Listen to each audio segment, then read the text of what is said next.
can live our lives as he expected us to live them in love, peace, and joy with each other, in harmony with each other, in peace, in love. And all we need to do is to go back to his teachings, and then we can enjoy those situations in our lives. It's very exciting. This is such an exciting time. But anyway, so that's the third. And the fourth is practicing and learning and practicing prevenient forgiveness. Now, this is a tricky one, because once we've done the basics and basically cleaned up our lives, Jesus kept talking about forgiveness, and forgiveness is very important. But the problem is this: if you just forgive things after they've happened, you make yourself crazy, and you can make yourself crazy about this, because Peter said this. He said to Jesus, "Look, they're making me crazy. You're telling me, how many times do I have to forgive these people? 7 times?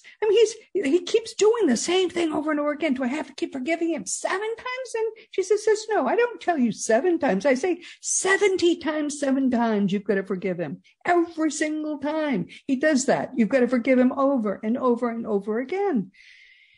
And, obviously that doesn't work. If you keep letting him do the same thing and forgive him over and over again, you are going to lose your mind. But there's a way to forgive him every time. And the way is to forgive him before he does it. And we don't have time, and it's too difficult because I have to show you how to do it. But there is a way to forgive things before they happen. I talk about it in my book, The Fun of Growing Forever, and it does work. I have to tell you, if you wait until after things have happened to forgive them, it doesn't work. But if you learn prevenient forgiveness and practice it, it just takes a few weeks to learn. It does work. And then you never really have to forgive again in your life. And it changes you internally in ways that I can't even describe. So number 4 is to learn and to practice prevenient forgiveness. I learned this trick, and I have to tell you that I didn't learn it. It has to have come from Jesus, because I didn't learn it from anyone except that it came to me one day and I learned it. And this was 11 years ago, 12 years ago now. And I've never had a problem since. And it changed me forever. So once you learn it, you'll never have to learn it again. And it will raise your vibration more than anything else you will ever learn to do. Almost single-handedly, that one change will literally make this your last earth lifetime. I'm going to give classes in it at some point. Regularly on probably on both. We're going to have 2 websites, and I'll be giving classes on both websites, because this is such a good trick. But that's number 4, is just learn prevenient forgiveness. I swear this is the best trick there is. Yeah, and prevenient forgiveness means not judging. So in other words, before we even begin to the act of judge, we stop ourselves and not judge. And then the forgiveness is already inherent in that not judging. He also told us in the Gospels that we shouldn't judge other people because they have a speck in their eye when we've got a board in our own eye. Right, that's right. What he was saying was that we should not judge people for what they are, who they are, for their shortcomings. We should instead be able to accept them. And the more we're able to accept them, the more that we're able to believe that they have qualities that are from the mind of God, that are part of God, because we're all part of God. The more that we can see them in that way, the more we will have love and peace and joy with them. Our lives can be entirely different if we just change our attitude towards other people. They also then will reciprocate, and so then we will live in a loveful. Yes, exactly right.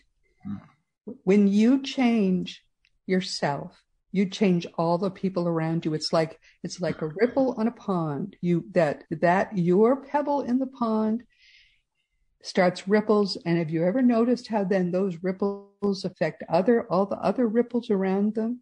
And those ripples go all across the pond.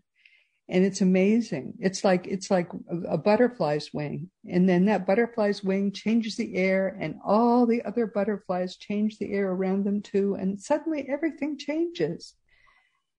I mean, Yeah, it's amazing. Yes. it's a critical mass, and we actually have research that shows this is true. It's called the Maharishi effect. And in the Maharishi effect, the Zen meditators meditate in an area, city, and after when there's a mass of these meditators, then and it can be as small as 1% or less than 1%. When they meditate, then the research shows that within that city, the crime rate reduces during that period of time. There are more efforts to make things happen that are quality for other people within the government at that period of time. There are less violent acts, and the result of that is because of the fact that those people are having an effect upon the whole population of a city.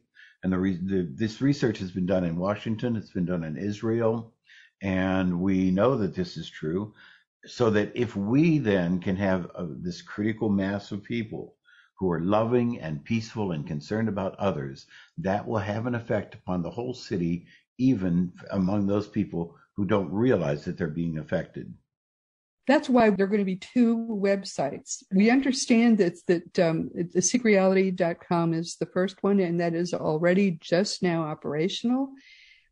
The second one will be operational in the spring, and that will focus entirely on teaching the teachings of Jesus, and it will be non-religious Christianity. They will work together to spread freedom from the fear of death and liberation and joy in Christianity. The fifth way to create the miracle of raising your vibration so that this will be your last earth lifetime, and that is for you to learn the truth about death and the afterlife. Only when you have done that will you for certain make this your last earth lifetime, because when you are free of the fear of death, you will raise your vibration so much that you will absolutely never need to come back.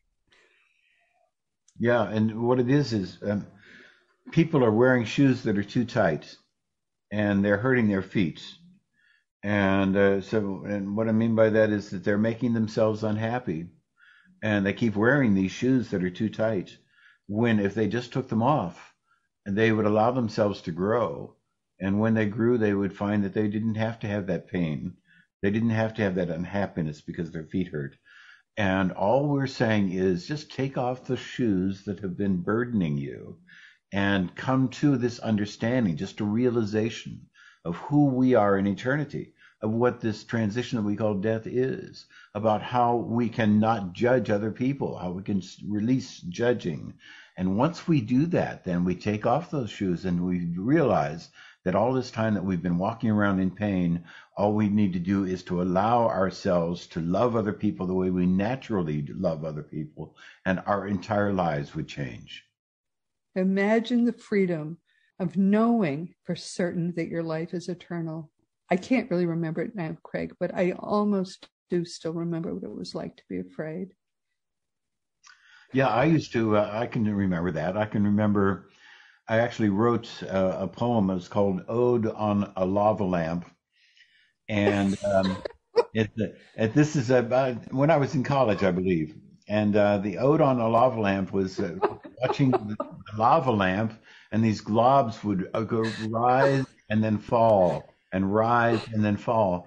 And my message was that our lives are like that. We rise, we are alive for a period of time, and then we fall. And I felt like that was reality. I thought that that's what the way life was. That is so funny.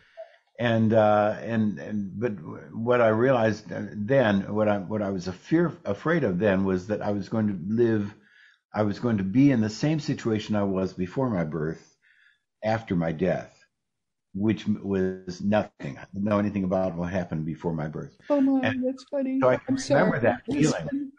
Yeah, I can remember that feeling. And it's really a distraught feeling. It's a terrible, horrible feeling to think that you're going to not exist anymore. And that's a lie. That's a fabrication. It's simply not true. Totally, You know, totally. Yeah. we have much to look forward to. We have a wonderful reunion with our loved ones when we come into the next life. We continue to grow and become more loving with other people. And so the next life is a wonderful life that we can look forward to because we're in a spiritual life now. This is a spiritual plane, and we will be going into another spiritual plane when we leave this one. And that spiritual plane is just going to be wonderful. And so we need to look forward to that. We need to understand that and not believe that our lives are like a lava lamp. I think that's really that's really cute. Lava lamp. Oh my goodness, I'm so sorry, but I think that's really funny. No, it's so joyous knowing the truth changes everything. It changes everything. It turns really what was a tragedy. Life is a tragedy. To be alive for a little while and think it's going to end is tragic. It's like having something wonderful dangled in front of you and then taken away. But knowing that the truth is that it goes on forever, but it's actually better. It gets better and better. I mean, that's the best thing of all. Knowing that it goes on and gets better is wonderful. And that's the best part of all of this, that it gets better and better. There's nothing ever ends. That's really the best. If it exists now, it always will. Isn't that the best part? And we will with all of the people whom we love, all of the pets whom we love. And so all of the love that we have engaged in, that we value so much in this lifetime, all of those things then we take with us. And so what we're doing right now is we're preparing ourselves for the life after this life. But we can have that kind of life here. So we don't have to wait until we go into the next life to have love, peace, and joy. We can Yes. have it here. We're meant to have it here. We are in shackles by what we were taught as children. We need to throw off the shackles. We need to break out of prison. And we need to allow ourselves to feel all of the feelings that we can have that are naturally our birthright. And all we need to do is just have these realizations. And that's why we keep trying to teach people, to help them to understand that they can throw off the shackles and they can have a life full of love, peace, and joy. Oh yeah, and that's why I love what we do so much. I Mhm. mean, when I go to bed at night, I can't wait to have the night be over so I can get up in the morning and do this over again. That that's the best thing. I mean, some people actually want to retire. I can't imagine that. Retiring would be so awful because I love what we do so much. Yeah, and it's a labor of love. It is Enjoy. when you love other people, when you genuinely love other people, then you will find that you're anxious to do things for them. You're anxious to Yeah, make sure that their lives are wonderful, make sure that their lives are enjoyable. And when you do that, then they turn around and they do the same thing to you, and they yeah. reciprocate it. And when we start to look for ways of helping other people to be joyful, then they are looking for ways to make us joyful, and then we'll live in a world full of peace of love and joy. This is not naive. It isn't just a dream. It isn't something which is not possible. It is entirely within our capabilities to make a world that is love centered, that is other centered. We just need to do it. Everybody listening has a part to play in this too. This is You and I can't do this alone. This is what all we're doing is helping everybody listening to have to play their part to make it all work. It's all it's all something that we all can do together. And that's the best part of all. We can do it together. Yeah, we are the heroes. So the Yes. We are the Redfield ones we've been waiting for. That's said true.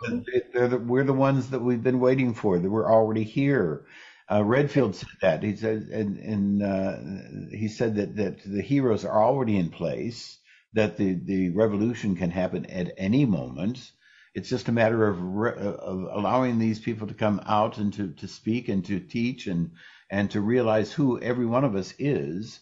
And once we do that,